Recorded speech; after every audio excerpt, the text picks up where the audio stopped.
चल आजा।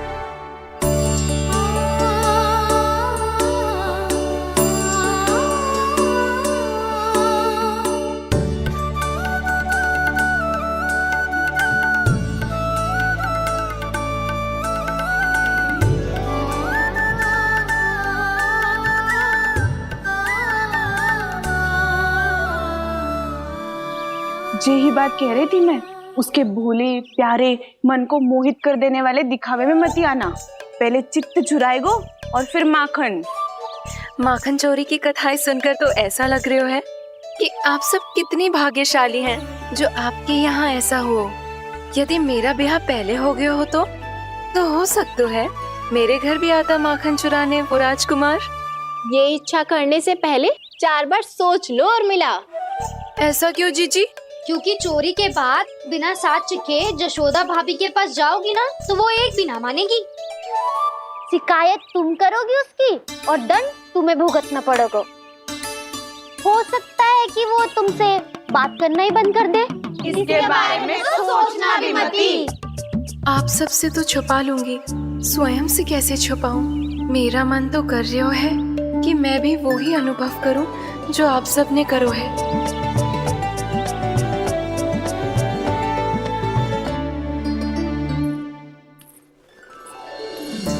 आ गई तुम? मैं तुम्हारी ही प्रतीक्षा कर रहा था। आपका आज से ही जाना आवश्यक है क्या? कार्य तो करना पड़ेगा ना। पर मैं अकेले यहाँ क्या करूँगी? अकेली कहाँ हो तुम?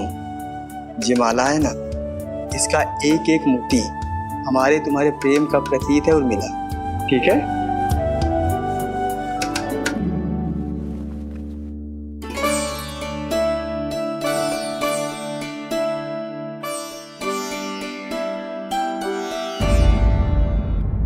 ये इच्छा करने से पहले 4 बार सोच लो और मिला। क्योंकि चोरी के बाद बिना साथ चिखे जशोदा भाभी के पास जाओगी ना तो वो एक भी ना मानेगी। किसी ना किसी काम में लग जाना चाहिए मुझे, ना तो मैं उसी के बारे में सोचती रहूंगी। इतना अच्छा हो तो यदि उन्हें मैं अपने हाथों से माखन खिला पाती। इतना अच्छा हो तो यदि उन्हें मैं अपने हाथों से माखन खिला पाती।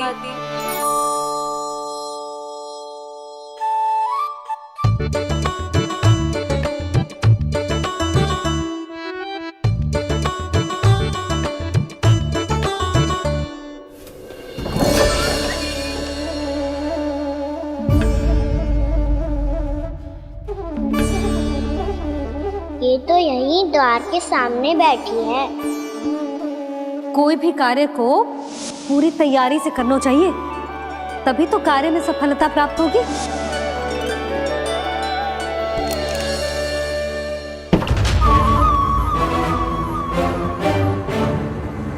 तैयारी के साथ साथ ध्यान केंद्रित करना भी आवश्यक है, नहीं तो ध्यान भटक जाएगा और हाथ लगेगी असफलता।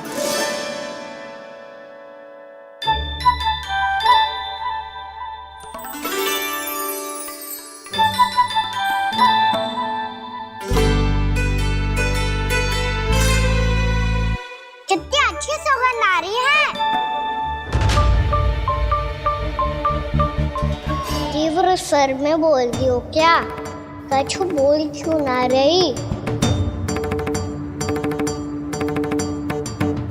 वृंदावन का राजकुमार हूँ मैं।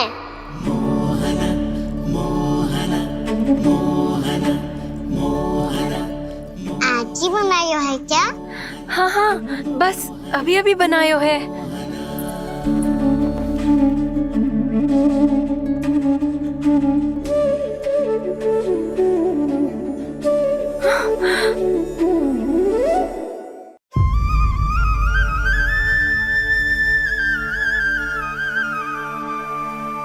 तू स्वप्न ना है, सचमुच है यहाँ।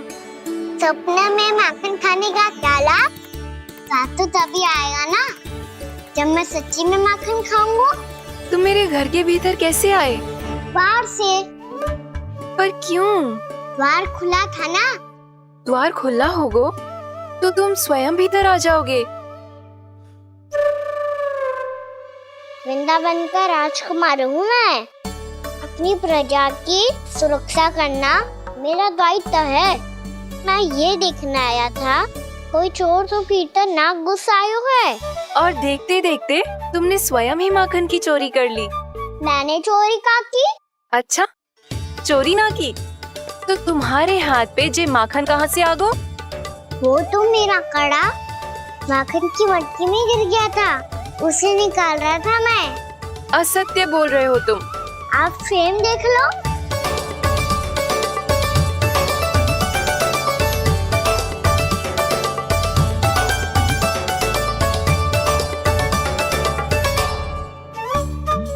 मेरे साथ भी ऐसा ही हुआ था, पर मुझे कड़ा मिलो ही ना, केवल ये माखन मिलो। तो तुम्हारे मुंह पे जे माखन कहाँ से आ गो? वो मैं अपना हाथ साफ कर रहा था ना। उसके लिए तो वहाँ वस्त्र रखा है ना। और जे बताओ, तुम्हारा ये कड़ा मटकी में गिरो कैसे? मटकी आपने खुली छोड़ी, वार आपने खुला छोड़ा, और प्रश्न मुझसे कर रही हो? अरे अब क्या होगा? रो क्यों रहे हो आप? स्वयं चोरी करते हो और मुझे ही डांटते हो। अपने बड़ों से कोई ऐसे बात करते है का?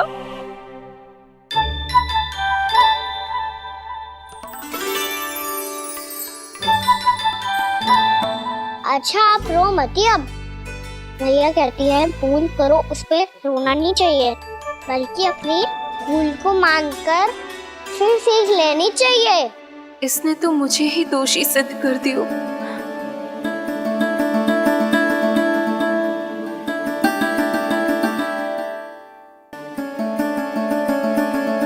शिकायत तुम करोगी उसकी और दंड तुम्हें भुगतना पड़ेगा। वैसे जो भी हो, आपने माखन बहुत स्वादिष्ट बनाया था। और उसकी आभा तो ऐसी है कि पल भर में तुम्हारा मन चुरा ले वो। अब आपने इतने प्रेम से बनाया हुआ है तो वैर थोड़ी ही जाने दूंगा। कितना भी प्रयास क्यों ना कर लो, पकड़ में आने वालों में से ना है जे। इसे तो मैं पकड़ के रहूंगी।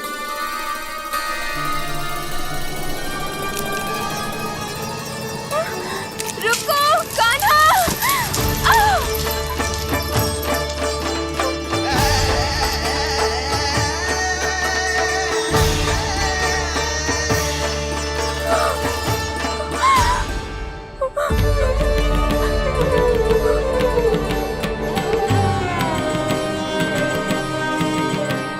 यशोदा जीजी, यशोदा जीजी, यशोदा जीजी, भाभी, यशोदा भाभी, भाभी। क्या होगा? तुम सब एक साथ? हाँ जीजी, हम सब कुंड पे जा रहे हैं, आप भी साथ चलिए ना। सोच क्या रही हो जीजी? अब चलो भी। सुनो जी, कान्हा भीतर सो रो है, मैं तनिक कुंड पे जाके आती हूँ, आप उसका ध्यान रखना। हाँ, ध्यान तो रख लूंगा, उसके लिए लल्ला भीतर होना भी तो चाहिए। भीतर ना है? ना, बिना बताए कहाँ चला गया? कहीं फिर से माखन चुराने तो ना चला गो।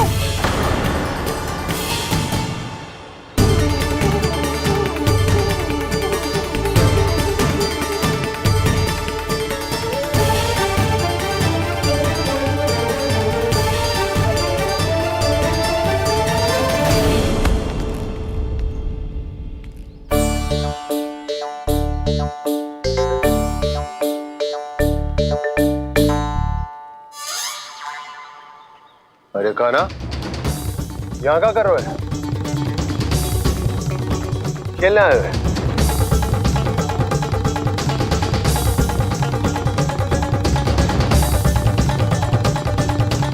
पर तेरी सखा कहाँ है? तुझे छोड़कर चले गए घर?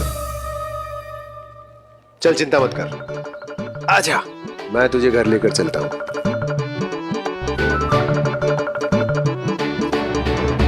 सुनो जी, आप तनिक देख के आओ ना कहाँ गए हुए हैं बिना बताए।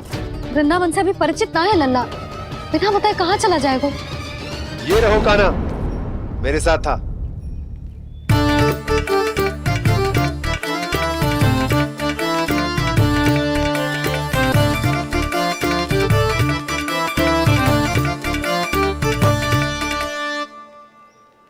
देख लियो तुम सबने, माखन चोरी ना कर रहा था, अपने ताऊ जी के साथ था।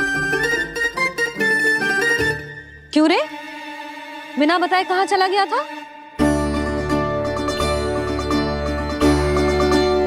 आप इतनी गहरी नींद में सोई थी मैया, आपको जगाना अच्छी बात होती क्या? अच्छा जी, इतना सयाना होगा तू? जसोदा जीजी,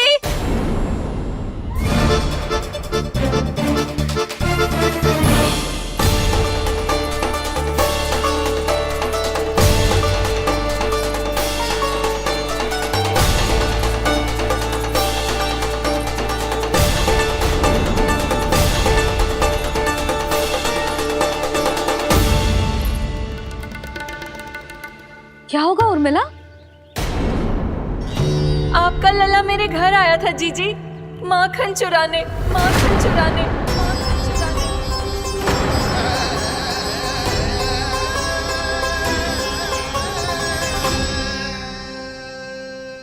ना ना उर्मिला, तुम्हें कछु भ्रम हुआ है। जे तो अभी अपने ताऊ जी के साथ था, है ना भैया? हाँ, ये मेरे ही साथ, अर्थात मैं लक्ष्मण के घर की ओर जा रहा था तो मार्ग में मुझे कान्हा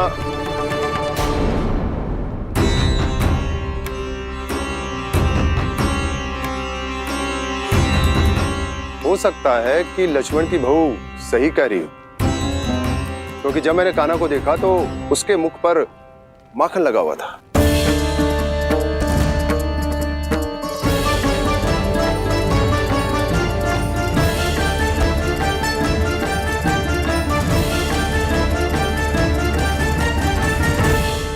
ना ना उर्मिला, तुम्हें कछु भ्रम हुआ है। जे तो अभी अपने ताऊ जी के साथ था, है ना भैया? मैं लक्ष्मण के घर की ओर जा रहा था तो मार्ग में मुझे कान्हा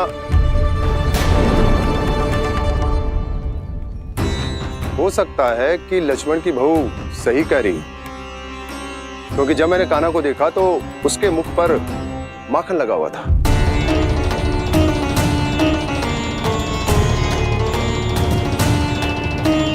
कान्हा, मैया चोरी तो तब होती है ना जब हम किसी को बिना बताए उसके यहाँ से कछु खा ले, है ना? पर इनके यहाँ तो द्वार खुला था, मटकी खोली थी और ये सेम भी तो सामने बैठी थी। कान्हा, तूने काकी से अनुमति ली थी? मुझे लगा कि इन्होंने बुलाया है मुझे।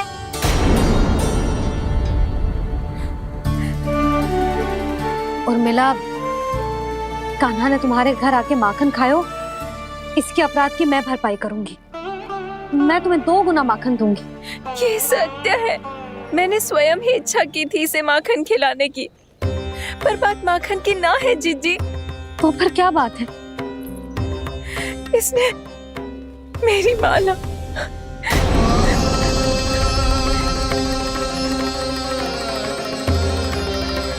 उर्मिला, मन दुखी मत करो।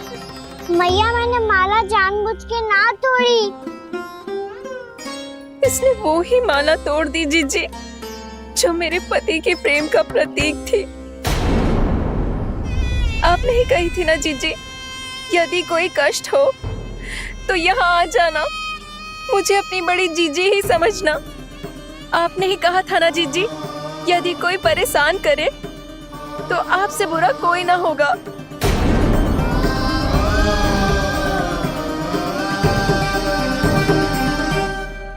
हे नारायण, क्या मुझे अपने कान्हा को फिर से दंड देना पड़ेगा? मैया, यदि नहीं काकी की यही इच्छा है तो आप मुझे फिर से दंड दे दो। मैं दंड के लिए तैयार हूँ मैया। मान दो मुझे उस उखल से, मैं उस उखल में बंधा रहूंगा, दिन भर धूप में खड़ा रहूंगा, भूखा प्यासा भी रह लूंगा। पर आप इनसे कहो ना, साधारण सी मोतियों की माला के लिए अपना मन क्यों दुखी करिए? कान्हा, ये कोई साधारण मोतियों की माला ना है। वैसे तो तेरी जो मुरली भी साधारण है ना, इसे कोई छीन ले तो तुझे कैसा लगेगा? बहुत बुरा लगेगा। बस ऐसे ही काकी को भी बुरा लगो ना। उनके लिए जो प्रेम का प्रतीक थी ना, मूल्य वस्तु की ना होती कान्हा, भावनाओं की होती है। काकी की भावना जुड़ी थी ना।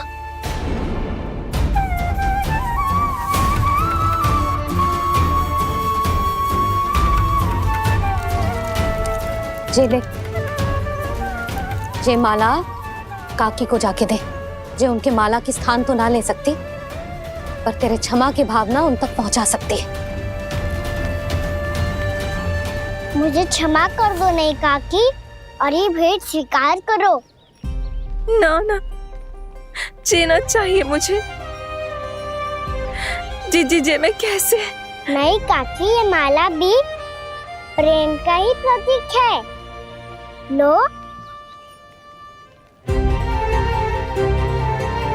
वैसे एक बात कहूँ, मोतियों की माला टूट सकती है और फूलों की माला भी मुरझाई जाती है। इसीलिए माला जीवन भर आपके पास रहना रहे। मेरा प्रेम सदैव आपके साथ रहेगा।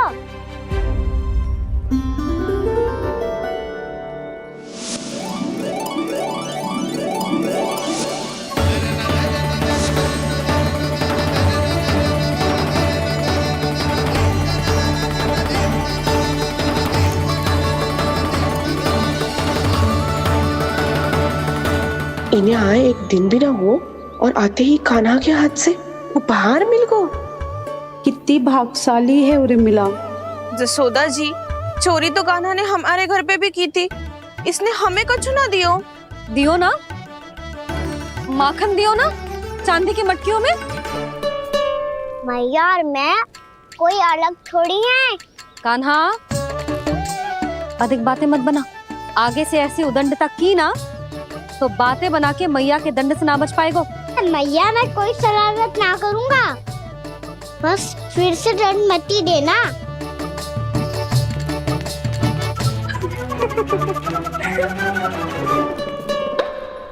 कान्हा की ओर से मैं क्षमा मांगती हूँ तुमसे। कछु कहने की आवश्यकता ना है जीजी। जो हुआ अच्छे के लिए हुआ।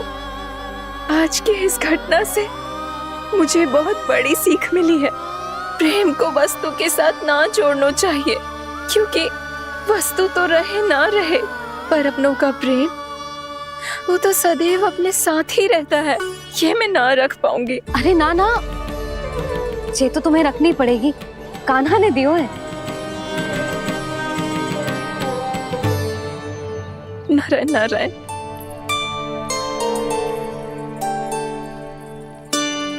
नंद, बहू, बालक को ध्यान रखो तुम दोनों। राजा का लल्ला है, उसके कुछ अधिकार हैं तो बहुत से दायित्व भी हैं। यदि तुम दोनों चाहते हो कि तुम्हारे संस्कार उसके अंदर आए तो क्या अच्छा है क्या बुरा, ये उसे अभी से समझाना होगा। अन्यथा समय को बदलते देर नहीं लगती। इससे पहले कि तुम्हारा राजकुमार पक्का चोर बन जाए, अंकुश लगाना आवश्यक है।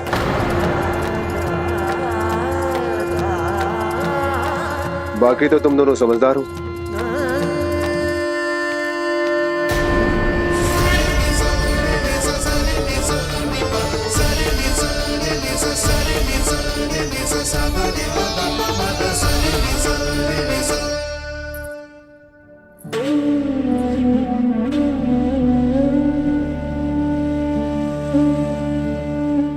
मैया,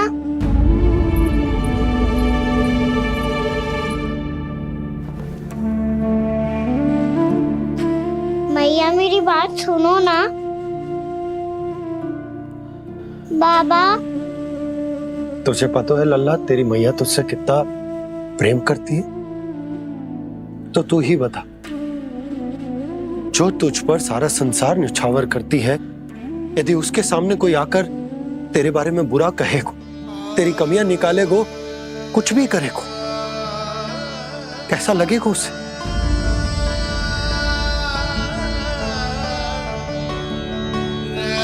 हम सब चाहते हैं कि तू अच्छा लल्ला बने, ताकि सब तेरा उदाहरण दे, ना कि बुरा जिसकी सब निंदा करे। पर बाबा, मैं तो बात अच्छे वाले कार्य करता हूँ। हाँ, कर तो है ना अच्छे कार्य, तू कर तो है अच्छे कार्य, पर 100 अच्छे कार्य करने के बाद यदि जाने अनजाने में एक बुरा कार्य भी कर देगो ना, ये समाज उस बुरे कार्य को ही स्मरण रखेगो। भलाई क्षण भर में भुला दी जाती है लल्ला, और बुराई वो सदैव स्मृति में बनी रहती। यही इस समाज की रीत। मुझे क्षमा कर दो बाबा। लल्ला, तुझे पता है जब तू भूल करतो है तो सबसे पहली उंगली तेरी मैया के लालन पालन पर उठती। ये सारे गांव वाले, सारे गोप गोपियां, सारा समाज सभी तेरी मैया को दोष देते कि उसने तुझे अच्छी शिक्षा ना दी। तो यदि तुझे क्षमा मांगनी है ना, मुझसे ना, तेरी मैया से मांग। पर बाबा मैया मानेगी?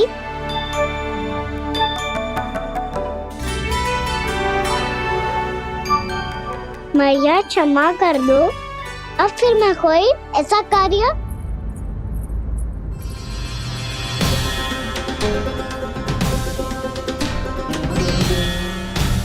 बैठो ना जीजी, बैठो। आजा लल्ला, बैठ।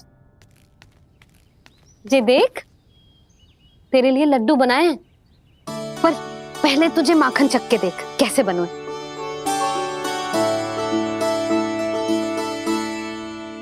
अच्छा है, ले खा।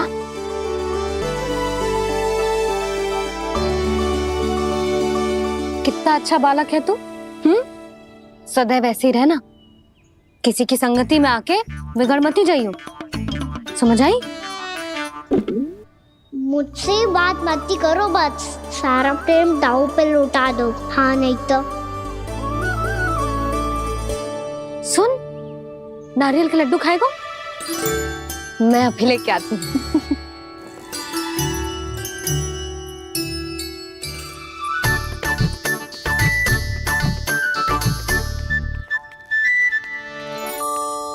किसी उपाय से बात नहीं बन रही तो रोक के दिखाओ ना। रामबाण उपाय है, आंसू देखते ही निकल जाती है सारी माए। हाँ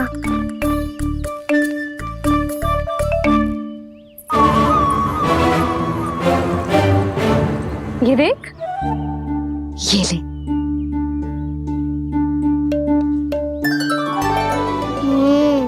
ले, जो सारे के सारे तेरे लिए हैं, खा। यशोदा, बलराम को ये लड्डू अपने भाई के साथ भी बांटना चाहिए ना। कान्हा को भी तो कितने प्रिय है ये लड्डू। ना जीजी, इसे तो केवल दूसरों का माखन प्रिय है।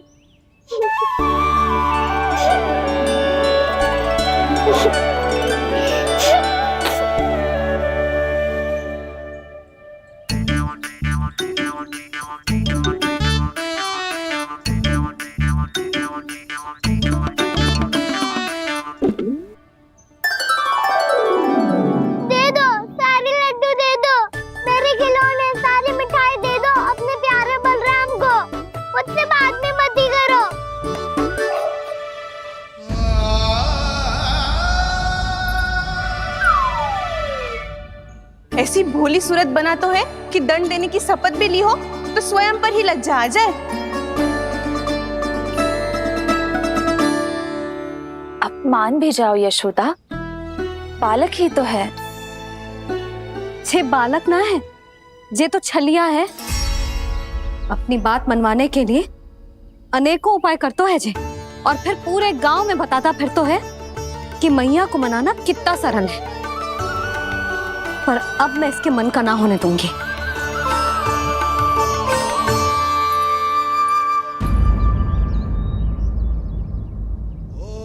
अब इतना भी क्रोध मती करो मैया, मान जाओ मैया।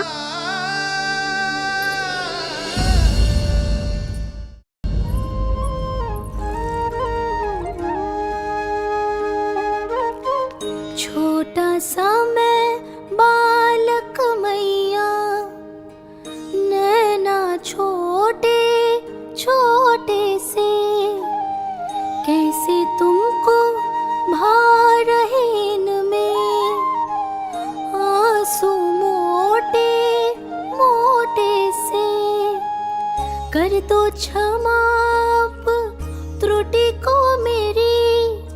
भूल भी जाओ ना,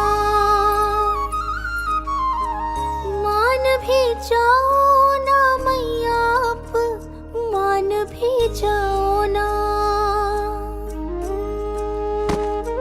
अपने प्यारे कान्हा को अब हृदय से लगाओ ना। सुनो मैया, तुम्हारा कन्हैया सच में भोला भाला है। जानती हो सब तुमने अपने आंचल में मुझे पाला है। ममता दी है, प्रेम दिया है, अच्छे अच्छे से संस्कार दिए।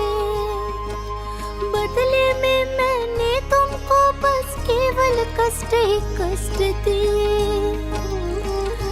पलकों में बैठाया तो मुंह फेर के जाओ ना, मान भी जाओ ना मैया, आप मान भी जाओ ना। अपने प्यारे कान्हा को अब हृदय से लगाओ ना। अपने प्यारे कान्हा को अब हृदय से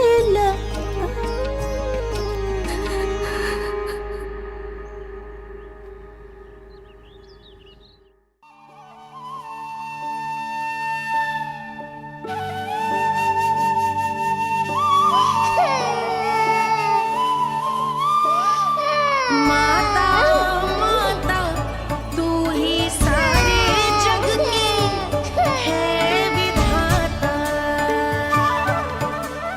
प्रेम है तेरा ऐसा निराला, विवश हो कर आए जग पाला।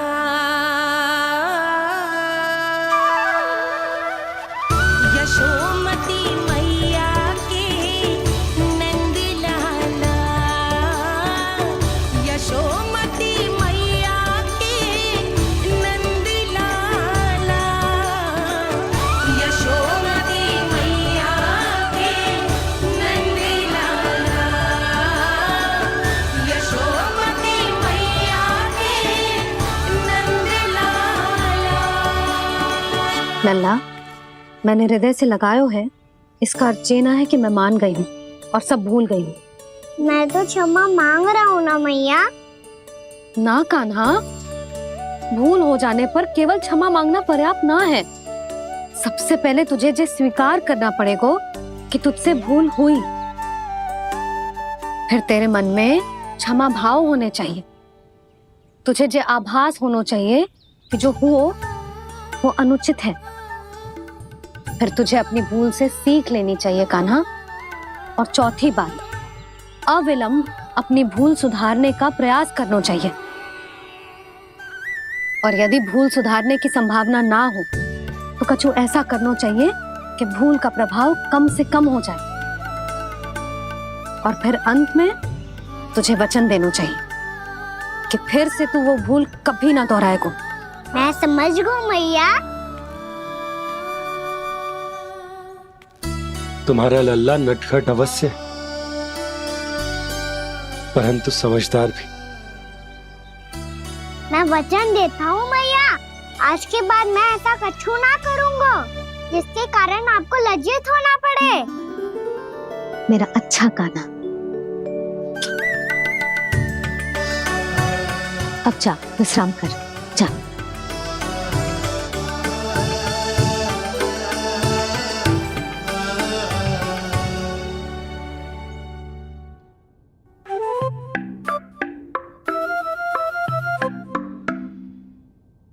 अभी अभी छोटी माँ मानी है, अब तुम फिर से कोई योजना मत बना लेना। उसकी चिंता मत ही करो दाऊ। आप तो शीघ्रता से वो समझाओ जो मैया अभी कह रही थी भूल के बारे में। क्या नहीं करना है? तो क्या तुम्हें छोटी माँ की बात समझ में नहीं आई?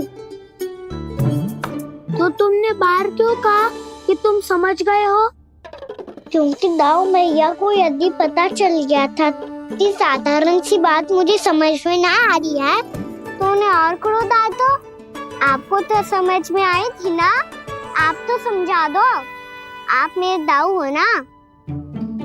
हाँ हाँ समझाता हूँ। छोटी माँ ने कहा था भूल हो जाए तो कभी भूल से भी भूल को भूलना नहीं। हाँ उनकी बातों का सार तो यही था। अरे दाऊ, सार के चक्कर में आप सीधी सीधी बात को और कठिन बना रहे हो। फिर से मैया से ना पूछ सकते हो, पर बाबा से पूछ सकते है। जिसके सामने माया जाल बुनने का प्रयास कर रहे हो, ये माया के स्वामी है, ये मायाधर विष्णु है ये। अच्छा तो होते रहे, मैं तो इनकी हत्या करने आया हूँ और हत्या करके ही जाऊंगा। दाऊ आप सखाओ को बचाओ, मैं इनका सामना कर लूंगा।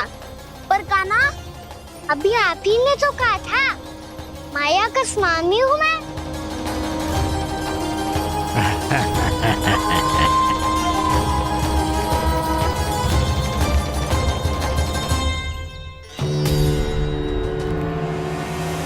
ये तो मथुरा का व्यापारी है।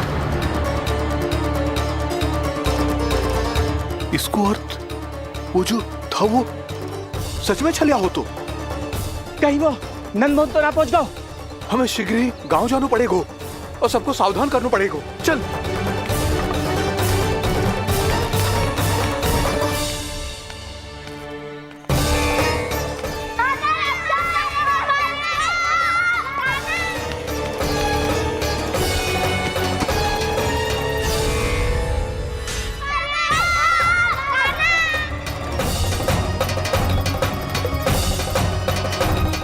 यदि तुम्हें लग रहा है कि मेरे छल के वार से बच गए हो तो मुझसे भी बच जाओगे। ये तुम्हारी सबसे बड़ी भूल है कृष्ण। मेरे पास बहुत सारे मायावी अस्त्र हैं जो क्षण भर में ही तुम्हें विष्णु लोक पहुंचा देंगे। तो फिर प्रतीक्षा क्यों कर रहे हो? बालक, मैं परिहास नहीं कर रहा हूँ। मुझे पता है, तभी तो कह रहा हूँ शीघ्र दिखाओ ना। मुझे तुम्हारे सारे मायावी अस्त्र देखने हैं। कैसे बालक हो तुम? मैं यहाँ खेल दिखाने नहीं आया हूँ। तो समय व्यर्थ क्यों कर रहे हो ब्रह्मासुर? जो करने आए हो वो ही करो ना। अब देखो कैसे तुम्हारे प्राण एक ही वार में इस देह का साथ छोड़कर उड़ जाएंगे। मेरी मायावी अग्नि तुम्हारे भोले भाले से इस मुख को जलाकर भस्म कर देगी।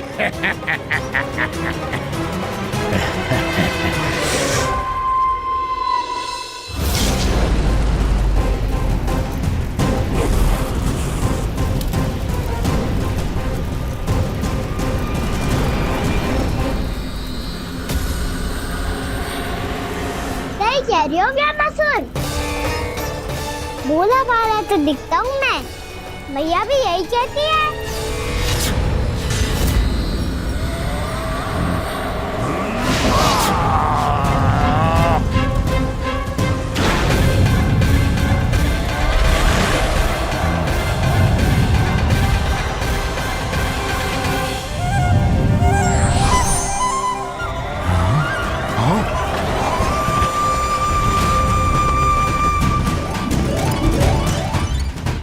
आसन को उपहार देने के लिए बहुत बहुत धन्यवाद ब्रह्मासुर। बहुत समय से खड़े खड़े थक गया था मैं।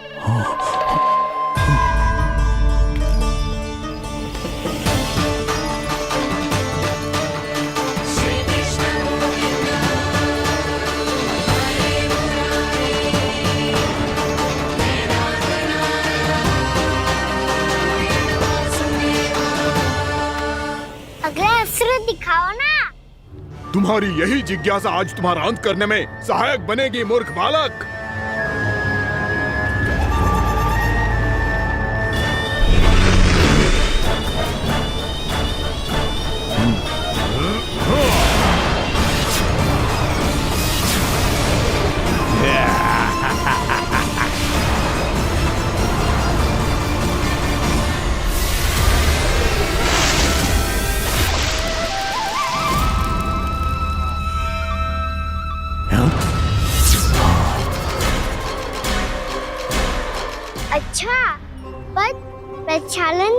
चाहते थे, तो पहले क्यों नहीं बताया? मुस्कुराना बंद करो। तुम्हारी ये हंसी मुझे कांटों की तरह चुभ रही है। पर मैया तो कहती है कि मेरी मुस्कुराहट फूलों की तरह है।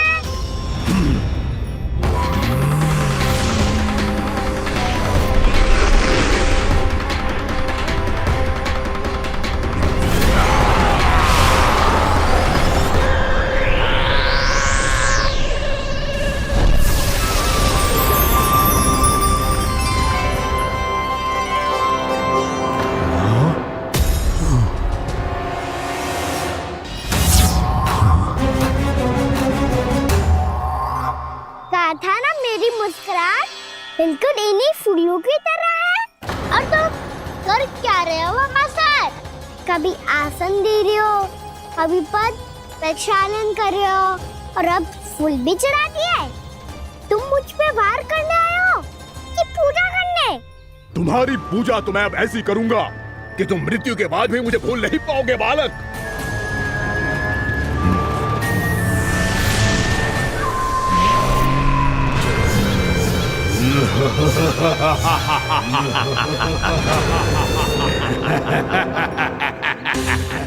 कान्हा, ये चट्टान तो मुझसे हिल ही ना रही।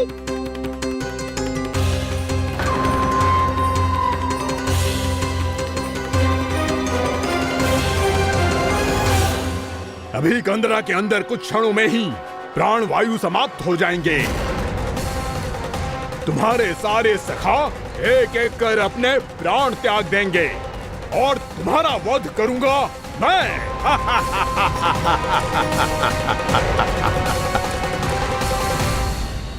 अरे सब जन बच के रहना। छलिया आया हुआ है वृंदावन में। अरे छलिया आ गया है। वृंदावन में मायावी छलिया। अरे क्या हुआ? कौन छलिया? मायावी छलिया सबको छलता है वो। हाँ, कुछ भी कर सके है वो। बहुत भयानक। अरे भानु, ठहर जरा, क्या हुआ? बहुत भयानक है वो। बच के रहना सब लोग। अरे भेष बदल ले तो है वो। हाँ। क्या हुआ? छलिया है वो। अरे मेरी बात तो बताओ। रानी भाभी, रानी भाभी, कान्हा घर पर ही है ना? ऐसे भड़बड़ा क्यों रहे हो? कोई भूत देख लियो है क्या? भूत ना भाभी, छलिया से भेंट हो गई। सच्ची का मायावी छलिया है भाभी। क्या उल्टा सीधा बोले जा रहे हो? ठीक से बताओ। अब बोलो भी। वो कान्हा के पीछे पड़ो है वो। मेरे लल्ला के पीछे? हाँ रानी भाभी, हमारे अचेत होने से पहले हमने उसे ये कहते सुना था कि वो वृंदावन आने वाला है कान्हा से मिलने। हे नारायण, मेरे कान्हा की रक्षा करना। जसोदा जी, मायावी छलिए से बचना बालकों के बस की बात ना है। जीजी, बालक वन में अकेले हैं।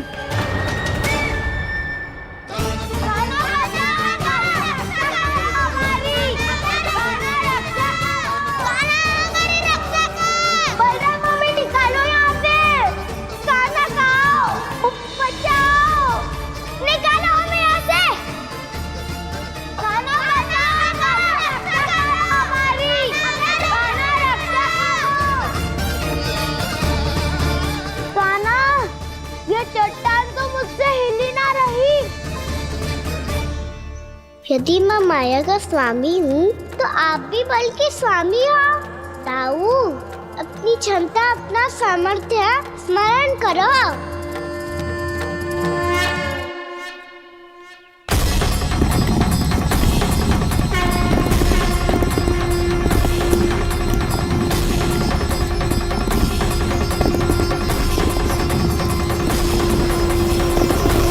इससे पहले कि वो कंदरा का द्वार खोल के तुम्हारे सखाओं को बाहर निकाले, मैं तुम्हारे प्राण ले लूंगा कृष्ण।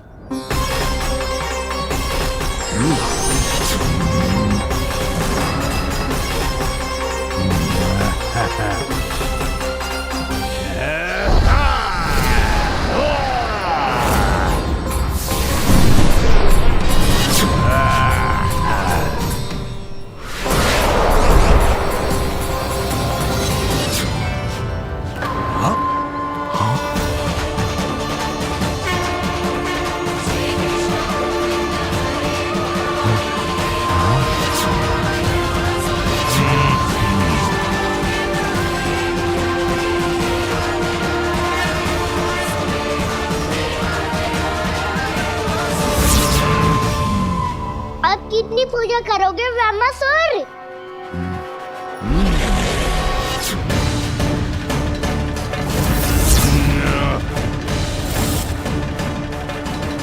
प्रभु तो खेल खिला रहे हैं इससे, और ये खेले जा रहा है विवश होकर, उनकी माया से बाध्य होकर।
जो प्रभु के सामने माया करने आया था, वो स्वयं को ही माया में उलझा हुआ पा रहा है।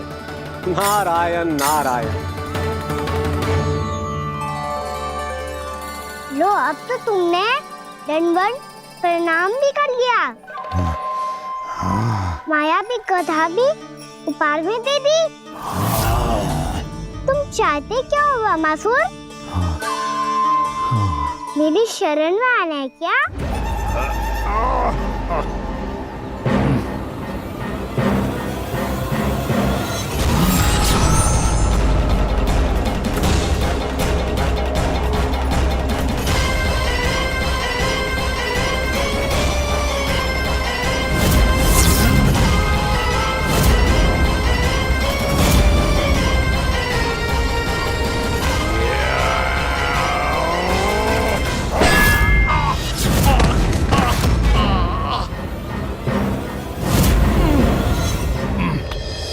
सोच विचार का समय ना है हमारे पास। अपने बालकों की रक्षा के लिए इसी क्षण में निकलना होगा। और वो छलिया किसी का भी रूप धारण कर सकते है। सुलक्षणा तेरा, शांति तेरा या मेरा, किसी का भी रूप धारण करके हमें भ्रमित कर सकते हो। इसीलिए हमें सतर्क रहना होगा। समझ आई? चलो।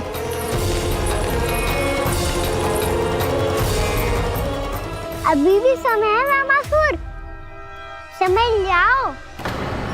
यदि मैया आ गई तो बात गड़बड़ हो जाएगी।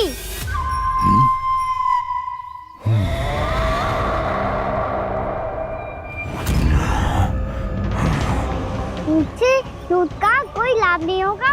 ब्रह्मासुर, स्मरण करो तुम कौन हो। मायासुर का पुत्र हूँ मैं, अपने स्वामी महाराज कंस का सेवक हूँ, और तुम्हारा हूँ मैं काल।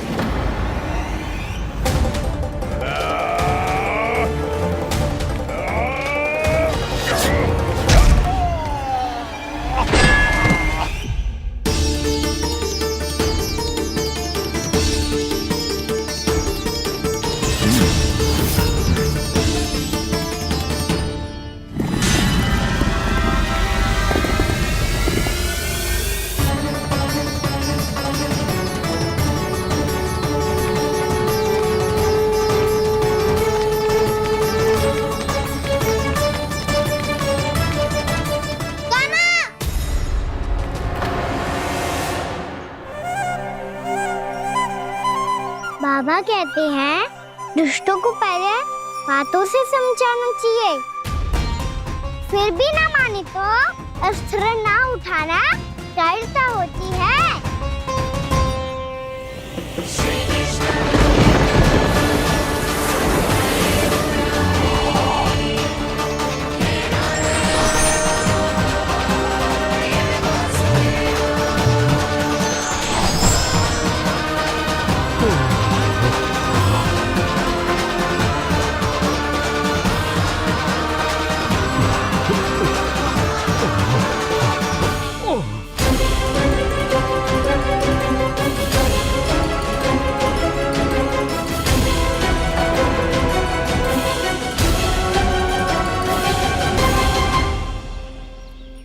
पता था मुझे, अपने बाबा के स्वरूप को हानि नहीं पहुंचाओगे।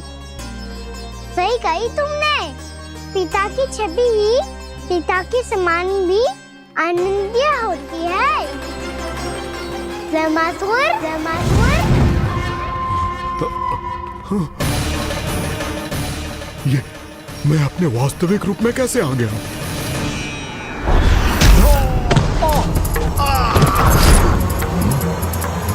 मेरे बाबा का स्वरूप नहीं लेना चाहिए था तुम्हें। मैया ने सिखाया है, भूल को क्षमा किया जा सकता है, पर जानबूझ के किए गए अपराध के लिए दंड ही एकमात्र निकाल होता है। ये बार बार अपनी मैया का नाम ले रहा है। यदि मैं वो स्वरूप लूं तो अपनी मैया पर वार नहीं कर पाएगा ये।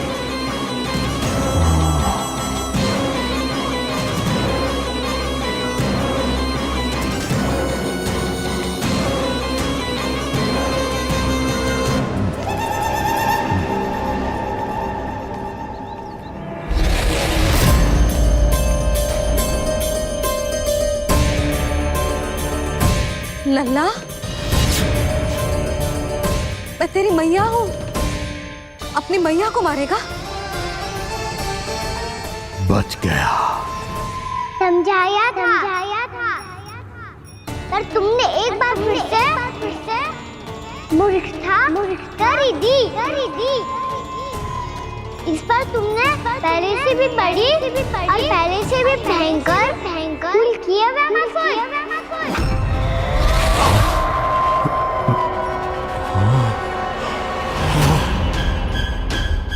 ये क्या हो रहा है मुझे? बार बार मेरा रूप क्यों बदल रहा है?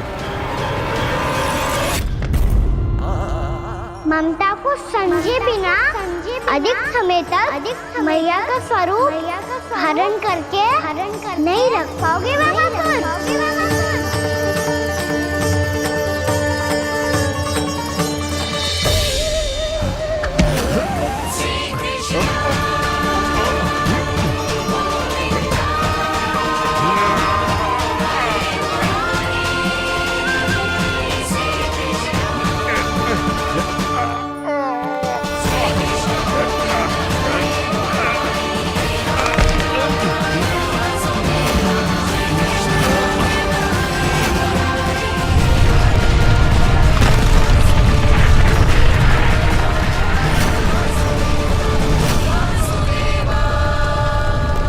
प्रभु के क्रोध से धरती भी कांपने लगी है।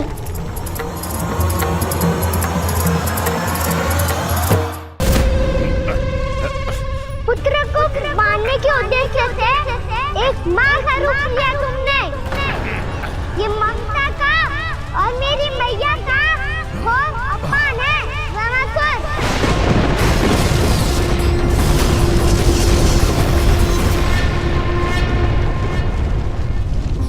इससे पहले इस असुर के कारण निर्दोष प्राणियों का कोई अहित हो, मुझे कुछ करना होगा। यदि मैं माया का स्वामी हूँ तो आप भी बल के स्वामी हो। दाऊ, अपनी क्षमता, अपना सामर्थ्य स्मरण करो।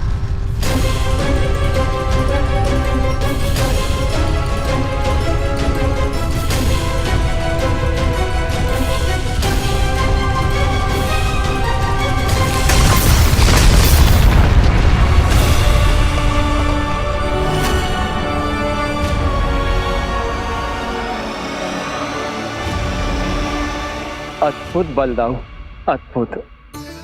अपने बल का उचित प्रयोग करके आपने प्राणियों को हानि होने से बचा लिया और ये भी सिद्ध कर दिया कि इस युग में आपसे अधिक बलवान और कोई नहीं होगा। आज से आप बलदेव के नाम से भी जाने जाएंगे। आज से आप बलदेव के नाम से भी जाने जाएंगे। आपके चरणों का ये चिन्ह युगों युगों तक आपके बल की कथा कहता रहेगा। बलराम का चरण चिन्ह।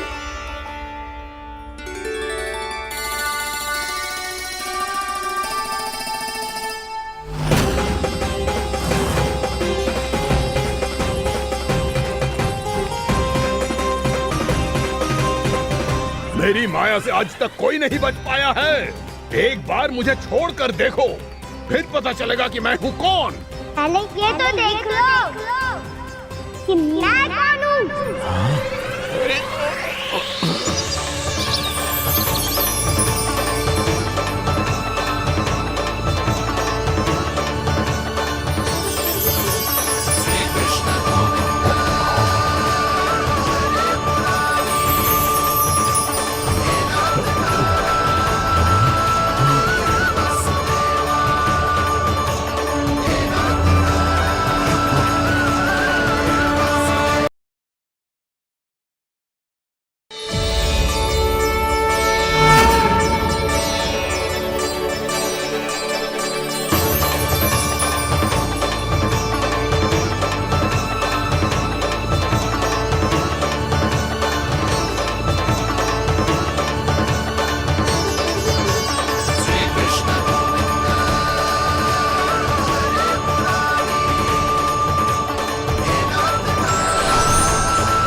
कुछ वरन आया हुआ मसूर।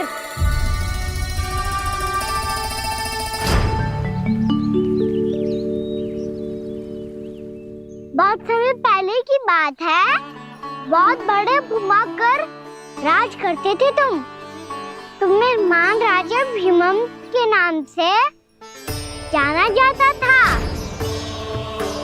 सब कुछ था तुम्हारे पास, पर शांति नहीं थी। इसीलिए शांति की खोज में अपना संपूर्ण राज अपने पुत्रों को सौंप कर मलय पर्वत की ओर चल दिए। अनेक वर्षों की तपस्या के बाद तुम्हारे तप की कीर्ति चारों ओर फैलने लगी और फिर सच्चे तपस्वी की धूप में तुम्हारी ख्याति से प्रभावित होकर महर्षि उलट तुमसे भेंट करने आए।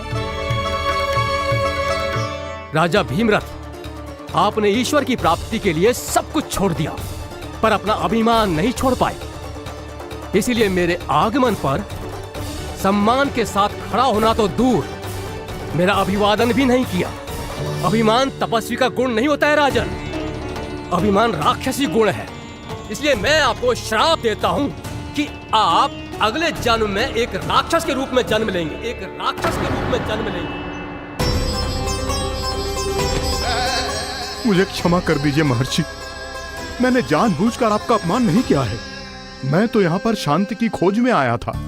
अपने भीतर के संसार में गहरे सोच विचार में डूबा हुआ था मैं। मुझे क्षमा कर दीजिए महर्षि, मुझे क्षमा कर दीजिए।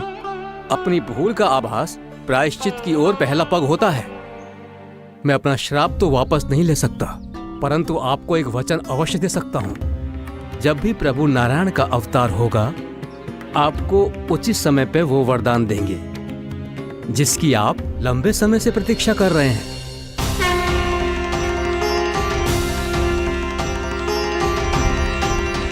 प्रभु, आपने मेरी आंखें खोल दी। अब मुझे पता चल गया है कि आप कौन हैं और मैं कौन हूँ। इसलिए आप मुझ पर कृपा करके अपने चरणों में स्थान दे दीजिए। मुझे वो शांति प्रदान कीजिए जिसकी खोज में मैं वर्षों से भटक रहा हूँ। शांति तो मोक्ष में ही है, इसीलिए मैं तुम्हें मोक्ष का वरदान देता हूँ।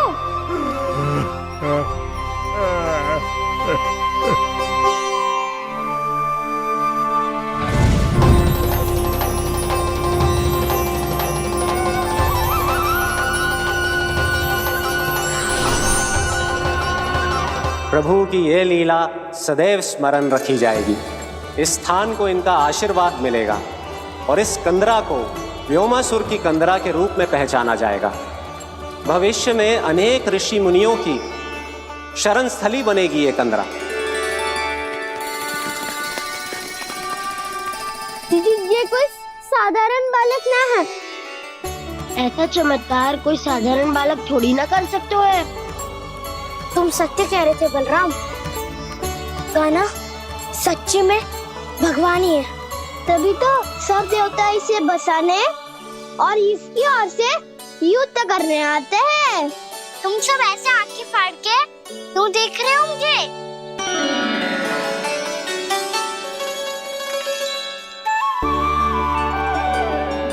बलराम, तुम बलवान हो और कान्हा भगवान है। दूर दूर तक कोई दिखाई ना दे रहा है। ना जाने किस हाल में होंगे बालक। कहीं हम ही तो मार्ग ना भटक गए शीघ्रता के चक्कर में। अब तो एक पग भी ना चलो जा रहे हो। जल, किसी के पास जल है क्या? कंठ तो मेरा भी सूख रहा है मौसी। भाभी, निकट ही जमुना जी है, कहूँ तो वहाँ से जल ले आओ।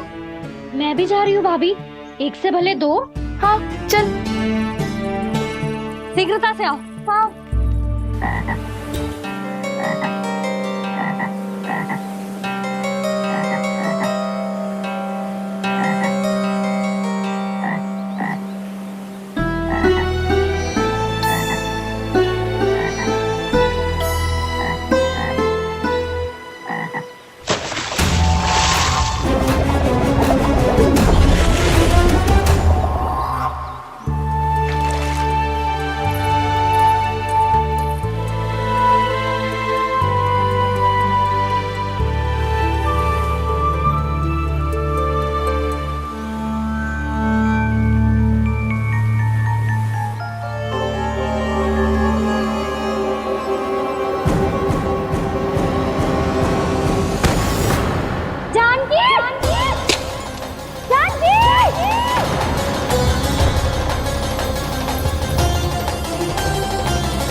जानकी, जानकी, क्या होगा इसे?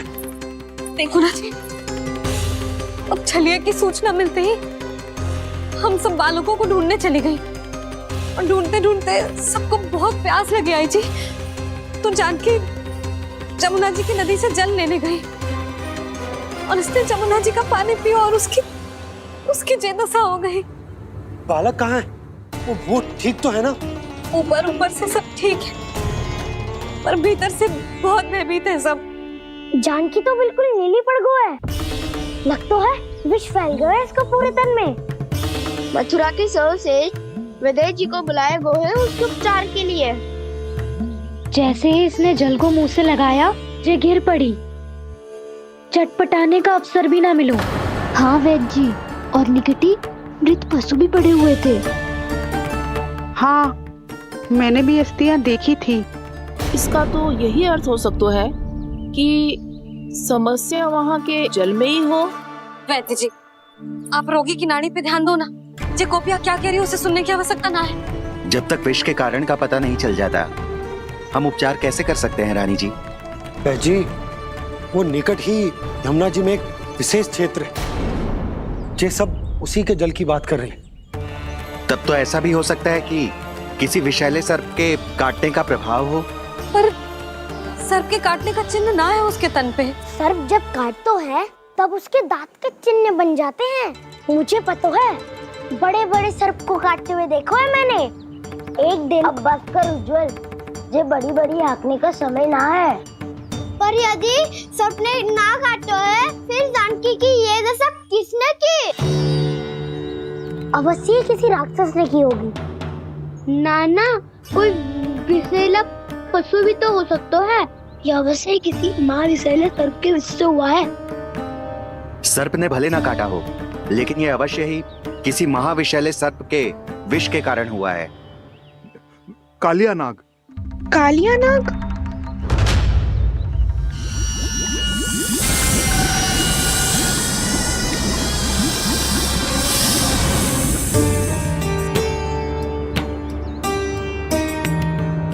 संकेतों से तो ऐसा लगता है कि जानकी ने कालिया नाग के क्षेत्र के विशाल जल पी लियो है।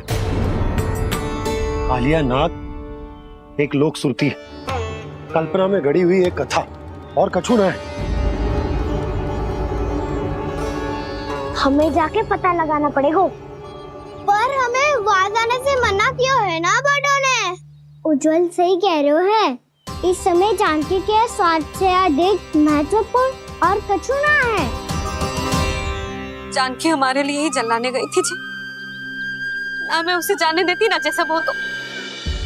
वैद्य जी आप शीघ्र कछु करो, कैसे भी कछु भी करो, पर इसके प्राण बचा लो। यशोदा, धैर्य रखो, श्री नारायण पर विश्वास रखो, वो सब ठीक कर देंगे।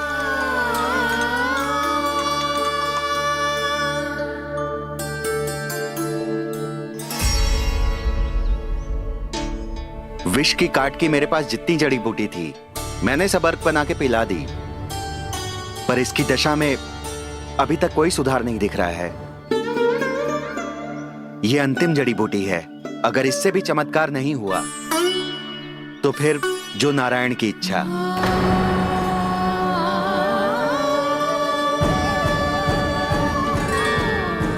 पर कोई तो उपाय होगा जानकी को बचाने का।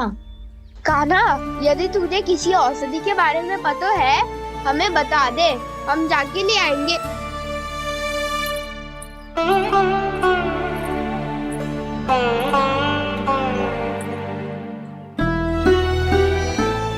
हे नारायण, हे प्रभु, मेरी जानकी के प्राण बचा ले प्रभु। या तो मैं अपने आप को कभी क्षमा न कर पाऊंगी। ये सारी मेरे ही कारण बनाई थी। उसकी रक्षा करो प्रभु, मेरी पुकार सुनो।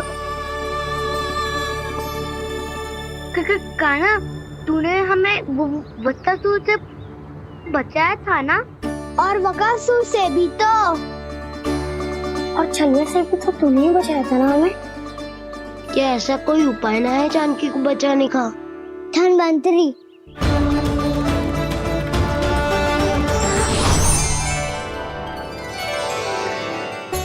मैं आ गया हूँ प्रभु, चिंता मत कीजिए, आपके आदेश का पालन अवश्य होगा। यशोदा मैया,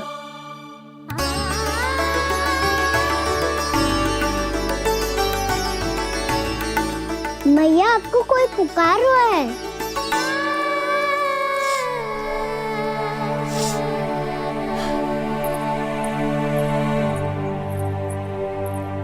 चिंता मत करो मैया, अब धन्वंतरी जी आ गए हैं, वो सब संभाल लेंगे। धन्वंतरी जी कौन है?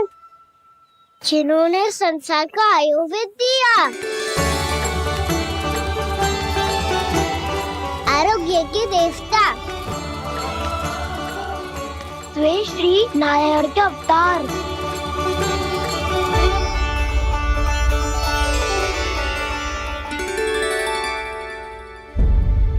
मुझे पता चला है कि आपको वेद की आवश्यकता है। हाँ हाँ, भीतर आइए।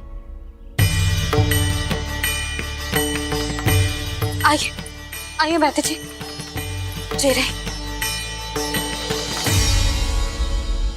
मथुरा का सर्वश्रेष्ठ वैद्य अर्थात मैं यहाँ आ चुका हूँ और रोगी को जितनी औषधि की आवश्यकता थी सब दे चुका हूँ।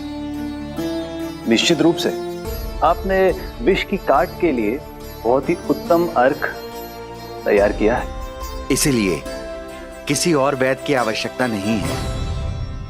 किंतु आप अकेले कितना कुछ करेंगे वैद्यराज, मुझे अपना सहायक ही बना लीजिए। पर जो करना था मैं पहले ही कर चुका हूँ।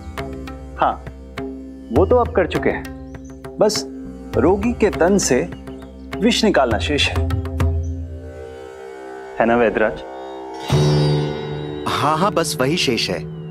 इनके रक्त को विष रहित करने में मैं आपकी सहायता करूंगा। पहले ये संजीवनी मानी जाने वाली इन लाल फूलों की बूटी को भी घिसना है ना?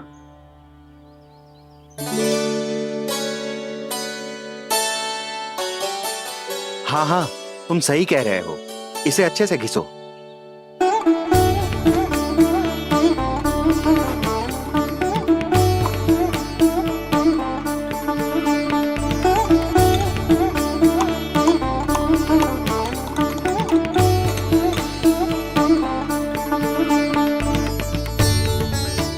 और ये नीले फूलों को भी तो मिलाना है ना? हाँ हाँ, अच्छे सहायक बन सकते हो तुम, ऐसे ही श्रम करते रहो।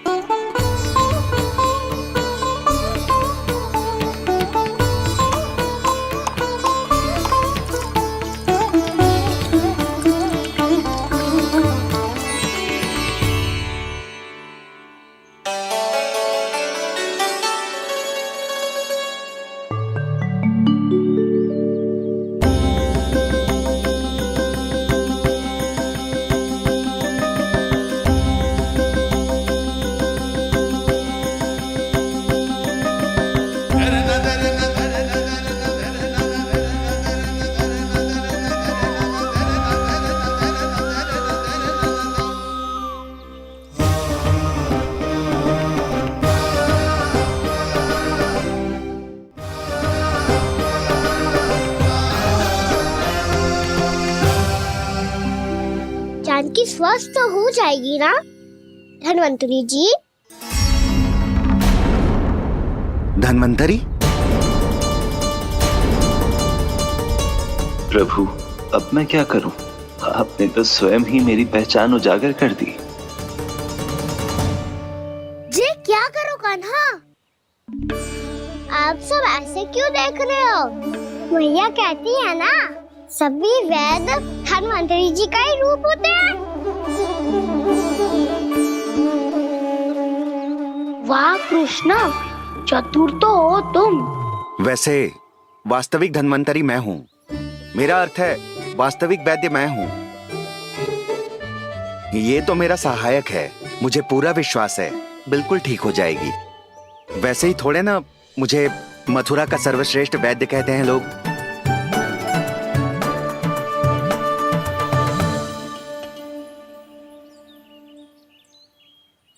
जसोदा भाभी, जशोदा जी, जानकी को चेतना आ गई। जानकी, जानकी, जानकी, तू ठीक है ना? क्षमा करना भाभी, मैं आपके लिए जल ना ला पाई। बस बहुत भूख लगी है। मैं अभी कछु लाती हूँ। जानकी माखन खाओगी?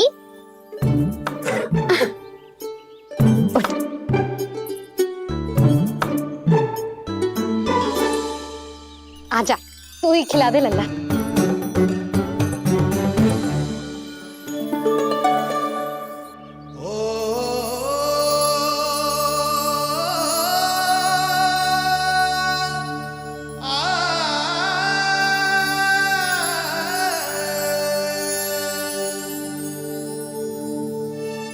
तुम सब मेरे लल्ला को माखन चोर कहती हो ना?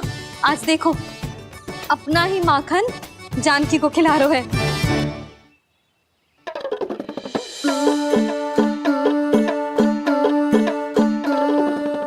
थोड़ा और विश्राम कर लो। सदैव तुम हम सबकी सेवा करती हो, आज मैं तुम्हारी सेवा करूंगा। जानकी की जिद दशा तब हुई जब जय यशोदा काकी की सेवा कर रही थी, और अब देखो स्वयं भगवान ही इसकी सेवा कर रहे हैं। जानते हो इससे क्या सिद्ध होता है? जो भी यशोदा मैया की पूजा करेगा, अर्थात अपने माता पिता की सेवा करेगा, उनके साथ सम्मान से व्यवहार करेगा, ईश्वर स्वयं उसका ध्यान रखेंगे। कभी धन्वंतरी के रूप में तो कभी स्वयं कान्हा के रूप में। भक्त और भगवान का देखो कैसा ये अनुराग, स्वयं करे सेवा प्रभु, अद्भुत गोपी का भाग्य। प्रभु इन सब पृथ्वीवासियों से कितना घुल मिल गए। ना तो ये प्रभु को भगवान मानते हैं और ना ही प्रभु अपने आप को इनसे सर्वश्रेष्ठ समझते हैं। अपने आचरण से ये सिद्ध कर रहे हैं कि ये सभी में हैं और सभी इनका ही अंश है।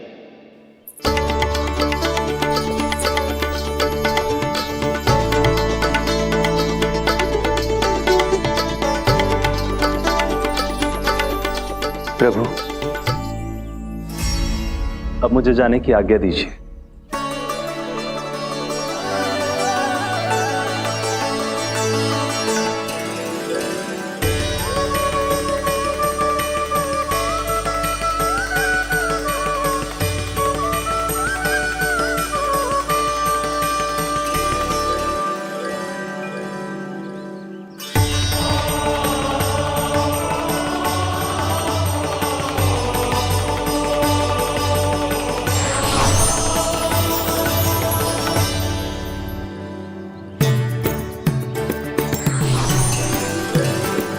कान्हा ने तो सच्ची में धन्वंतरी जी को बुला लिया था।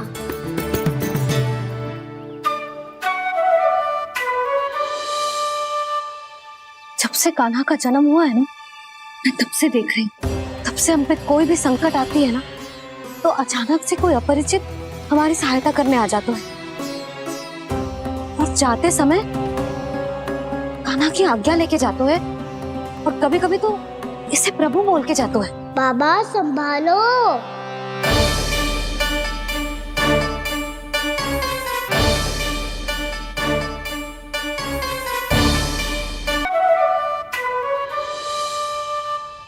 जब से कान्हा का जन्म हुआ है ना, मैं तब से देख रही हूँ, तब से हम पे कोई भी संकट आती है ना, तो अचानक से कोई अपरिचित हमारी सहायता करने आ जाता है, और जाते समय कान्हा की आज्ञा लेके जाते है, और कभी कभी तो इसे प्रभु बोल के जाते है।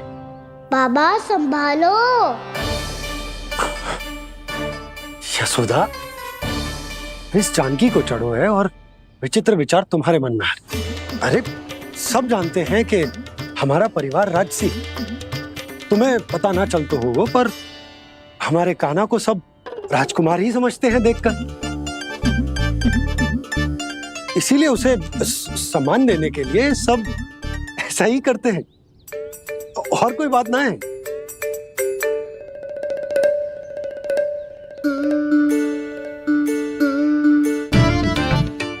अब जे मेरे लल्ला को ऐसे क्यों घूर रहे हैं? बुरी दृष्टि लगाएंगे क्या?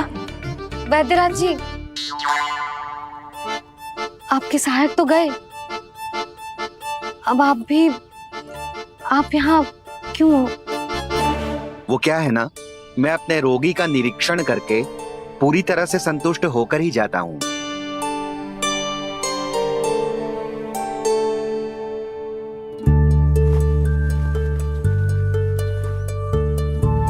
हाँ, संकेत तो अच्छे हैं, कल सुबह तक बिल्कुल ठीक हो जाएगी। धन्यवाद वैद्य जी।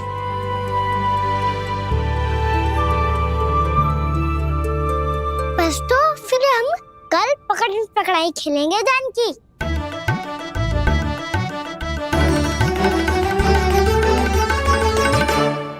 भानु, बंसी, जाकर उस क्षेत्र के चारों ओर बाढ़ बनवा दो, और वहां सूचना पट्ट भी लगा देना, ताकि जानकी के साथ जो हुआ है वो किसी और के साथ ना हो।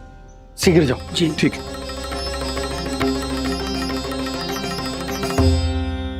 बाढ़ और सूचना पट लगवाने से समस्या का समाधान नहीं होगा बाबा। निर्दोष पशु सूचना पट देखकर भी कुछ समझ नहीं पाएंगे।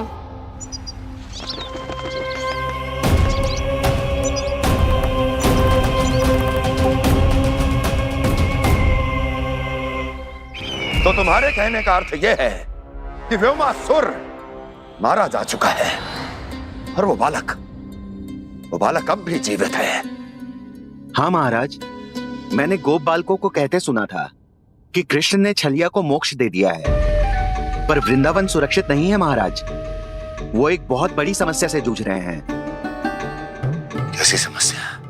गांव के निकट क्षेत्र में किसी विषैले सर्प का निवास है। उसके विष का प्रभाव इतना भयानक है महाराज, जैसे विष ना हो, स्वयं हलाहल हो। मेरी कोई भी औषधि रोगी का उपचार नहीं कर पा रही थी। निकट के क्षेत्र में कहाँ है वो सर्प? गोप मानते हैं कि वो सर्प गांव के निकट यमुना नदी के जल में रहता है। मुझे तो लगता है महाराज, ये कालिया नाग की कथा कोई किंवदंती या लोक श्रुति नहीं, एक सच्चाई है, एक विषैली सच्चाई।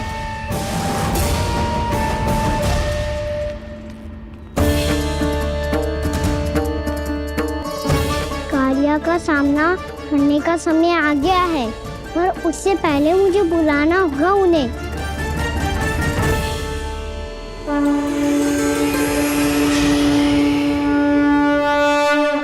संसार के दारुण भय का नाश करने वाले, सभी कष्टों का हरण करने वाले, विश्व का समस्त ऐश्वर्य प्रदान करने वाले, कमल जैसे लोचन, मुख और चरणों वाले आजानुभुज श्री राम को मैं बार बार नमस्कार करता हूँ। आपदामपहर्तारं दातारं सर्व संपदा लोकाभिरामं श्री रामं भूयो भूयो नमाम्यहम्। काकभुसुंडी काकभुसुंडी काकभुसुंडी। प्रभु क्षमा करें, मुझे जाना होगा।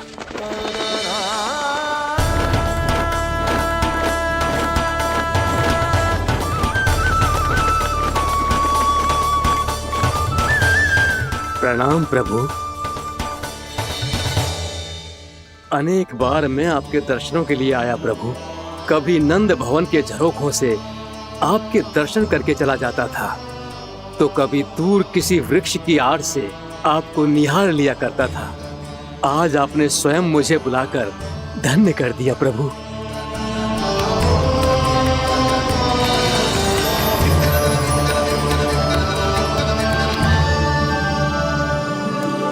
मैंने आपको यहाँ एक विशेष कारण से बुलाया है। आपके श्राप से इस कालियानाग को मुक्त करने का समय आ गया है। ये तो बहुत ही उत्तम समाचार है प्रभु। इतने वर्ष बीत गए, मुझे आज भी स्मरण है वो दिन जब मैंने उन्हें श्राप दिया था। अपने क्रोध पर नियंत्रण खोकर बहुत बड़ी भूल कर दी थी मैंने प्रभु। बीती हुई घटनाओं पर दुखी होके कोई लाभ नहीं है। हमें भविष्य की ओर देखना होगा।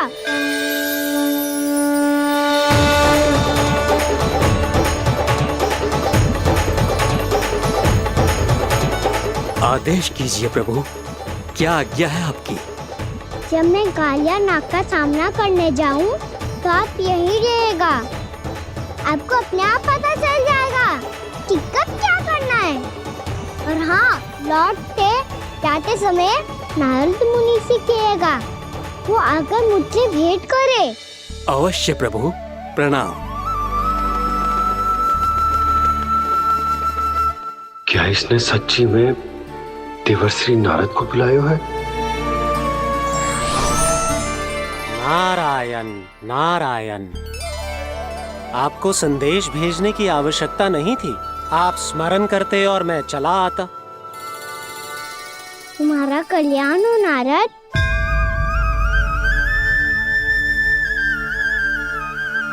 मैंने तुम्हें एक विशेष कार्य के लिए बुलाया है। आज्ञा दीजिए प्रभु। तुम्हें एक बार फिर कंस से भेंट करनी होगी। विचार कीजिए महाराज। क्या आप बिना किसी शंका के कह सकते हैं कि कौन सी पंखुड़ी पहली है और कौन सी आठवीं? उस दुष्ट से भेंट करना स्वयं कीचड़ में उतरने के समान है प्रभु। कमल पुष्प प्राप्त करना हो तो कीचड़ में उतरना पड़ता है नारद। आपका आदेश तो मैं स्वप्न में भी नहीं टाल सकता प्रभु। कंस कालियानाग के बारे में जान गया है, पर वो उसका सामना करने का साहस नहीं कर पाएगा। मैं आतुर हूँ प्राप्ति, मूर्ख नहीं। मेरी बुद्धि फिर नहीं गई है। मैं स्वयं उस कालिया जैसे महाविषैले सर्प के सामने खड़ा हो जाऊं और अपने ही काल को आमंत्रित कर लूं। तो फिर अपने लाभ के लिए उसका प्रयोग करने का कोई और उपाय सोचिए स्वामी। कुछ ऐसा कीजिए कि यमुना नदी का पूरा जल विषैला हो जाए और वृंदावन वासी उसका उपयोग करे और आपका काल कहलाने वाला